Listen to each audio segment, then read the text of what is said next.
So friends welcome to crypto the one shop solution. अगला जो मैंने कॉइन पिकअप किया that is GMX and you can see right now it is trading at the price of $53। आपको यहाँ पे जाकर search करना है दैट इज GMX।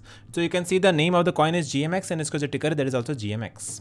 ठीक है, so right now it is trading at the price of $54.17 and इसका जो रैंक है that is 89 based on the market value that is equal to $492 million के आसपास। ठीक है, सो अगर हम इसके प्राइस सेक्शन की बात करें on a daily time frame you can see it is now trading at the price of $53.3 and daily के टाइम फ्रेम में इसका वॉल्यूम कम होता नजर आ रहा है। If we go to a lower time frame then see you can see the volume is little bit coming down and यहाँ पे रिजेक्शन मिलने के चांसेस हो रहे हैं। So it is getting rejected before the resistance and अगर आपको buy करना है then you can buy at the supports. First buy point can be at about $47, second buy point can be at the support strong support at about $40.76।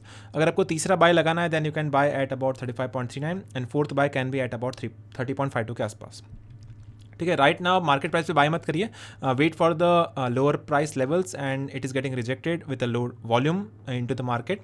So volume कम हो रहा है and then you can purchase at the lower levels. अगर ये buy orders fill होते then you can sell off at the resistance. अगर ये चार बाय फिल होते then you can sell off at the first resistance which will make your profit of 55% which is at about $58.98 के आसपास। ठीक है, so that is the good strategy in the short term. You can make money from this short term strategy. अगर हम इसके long term की बात करें you can see the long term price targets can be at about 59.65। अगला target है इसका 73.72 के आसपास एंड अगला टारगेट इसका हो सकता है 85.56 के आसपास। So that's the long term and short term targets for the GMX coin.